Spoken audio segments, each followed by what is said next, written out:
Hello everyone, आज हम BSc second year math paper second जो कि मेजर माइनर और इलेक्टिव तीनों के लिए होता है, इसका यूनिट फर्स्ट का चैप्टर सेकेंड देख रहे हैं। जहां पर हमारे पास एक एग्जांपल है अनुक्रम एस एन इक्वल टू 1 से इन्फिनाइट, जहां s N equal to N upon N square plus 1 की अभिसारिता का हमें परीक्षण करना है। तो प्रूफ हम इसमें लिखेंगे, हमें क्या दिया गया है, s N equal to N upon n plus 1। तो अभिसारिता का परीक्षण करने के लिए पहले हमें ये देखना पड़ेगा ये वर्धमान है या ह्रासमान है।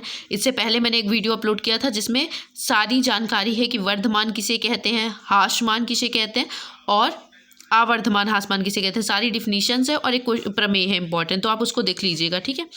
अब इसके बाद हमें क्या करना है, सबसे पहले एस एन प्लस 1 कर लेना है।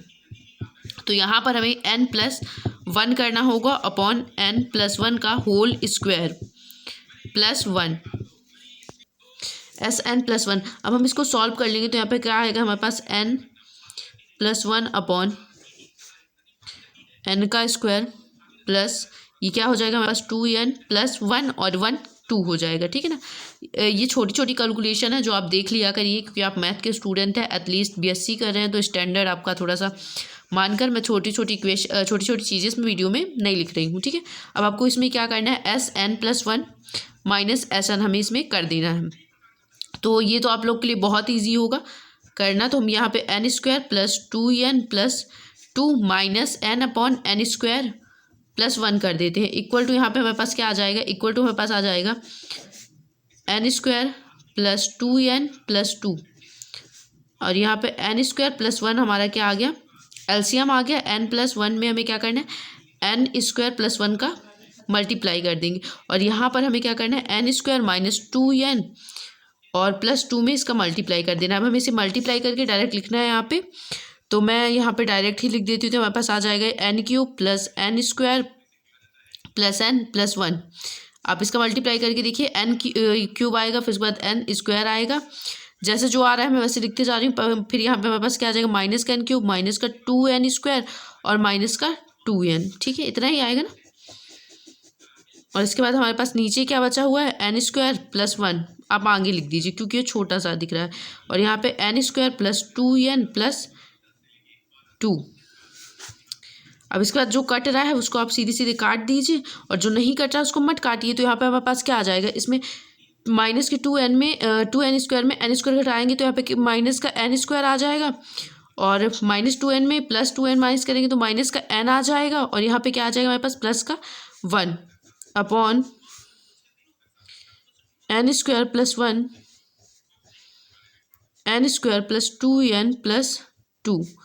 There for n belongs to B a n greater than 0, therefore n belongs to B a n।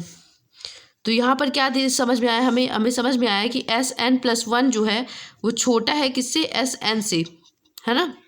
यहाँ पे हमने क्या किया, इस बड़े में छोटे को माइनस किया तो हमें पता चल गया s n plus 1 less than है एस एन से। Therefore N belongs to B a n, जहाँ पर n सभी नेचुरल नंबर के लिए, इसलिए हमारा जो अनुक्रम होगा कैसा होगा, ह्रासमान अनुक्रम होगा। इसलिए अनुक्रम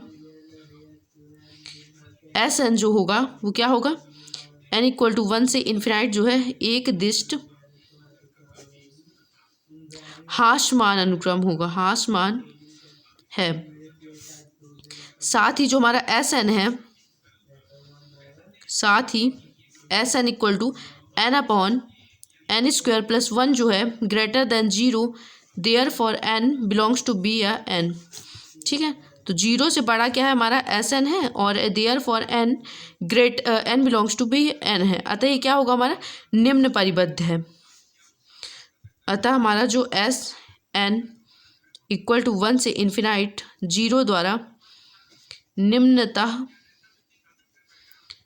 परिबद्ध है, यानी क्या है, इन्फीमम है। परिबद्ध जो हमें सिद्ध करना है, इसकी अभिसारिता का परीक्षण करना है, तो हम यहाँ पे नीचे लिख देंगे प्रत्येक एक दिष्ट ह्रासमान अनुक्रम जो निम्न परिबद्ध होता है अभिसारी होता है, ठीक है। मैं लिख ही देती हूँ। यहाँ पे हम लिखेंगे प्रत्येक एक दिष्ट वर्धमान ह्रासमान जो है अनुक्रम जो निम्न परिबद्ध होता है अभिसारी होता है। इसके बाद यहाँ पे मेरे पास प्लेस नहीं है तो आप लोग लिख लीजिएगा। फलस्वरूप एस एन जो है हमारा एन इक्वल टू 1 से इन्फिनाइट तक जो गया है वो एक दिष्ट ह्रासमान है और निम्न परिबद्ध है, इसलिए क्या होगा, अभिसारी होगा। आई होप आपको ये थ्योरम क्वेश्चन जो है वो हमारा समझ में आ गया होगा।